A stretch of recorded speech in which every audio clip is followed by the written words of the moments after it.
Well, we're excited about this chapter. Chapter 3 is about stewardship.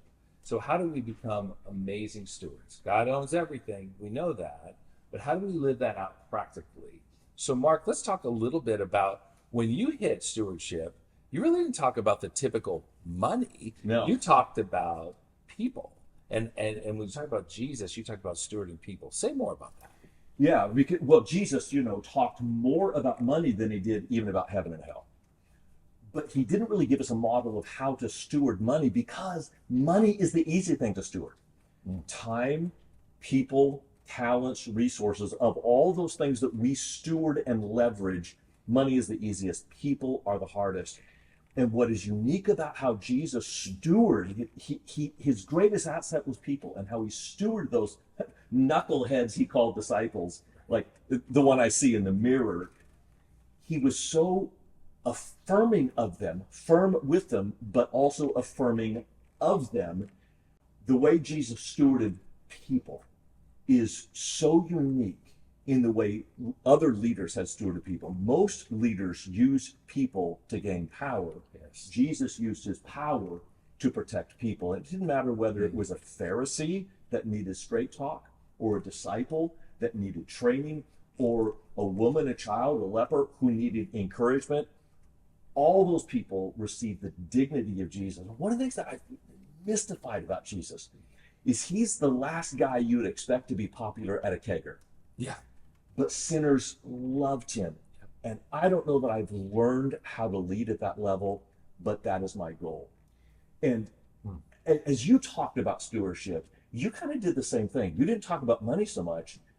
You didn't even talk about other people so much. You talked about stewarding yourself and a work-life balance. How does that work in the marketplace? And I'd love to hear you talk also about how it works differently in ministry. Stewarding people includes stewarding yourself. 100%, Mark. And I think this is one of the areas when we talk about stewardship, we forget if we don't take care of the resources that God has given us, which is us, it's going to be crazy difficult to be a great leader. In the marketplace, I saw it everywhere. When I was a CEO, I saw it as an executive. People would just burn.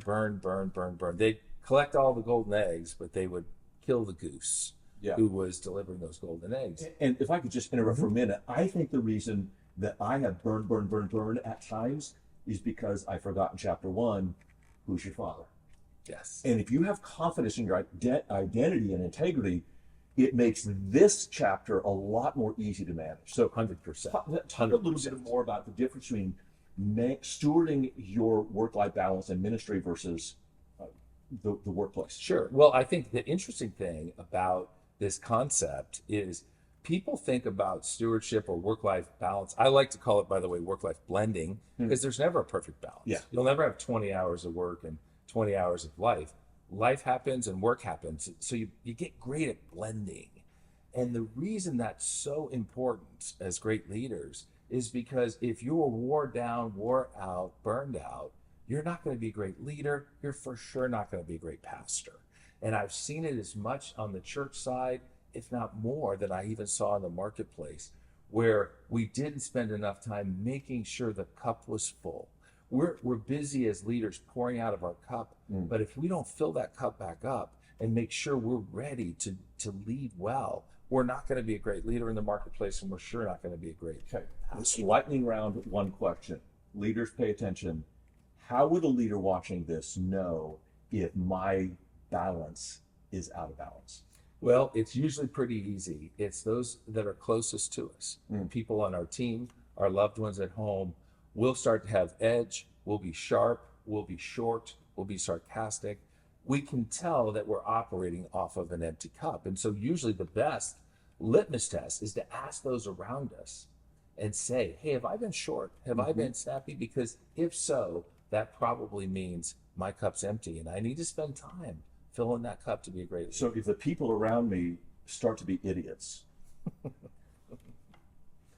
Hypothetically, of course. Yeah. Listen, master leaders, we know that you want to get better, not for your own growth and achievement, but so the people around you can thrive. That begins with stewarding yourself, stewarding the people around you, and then everything else will be managed well under the master leader who we imitate.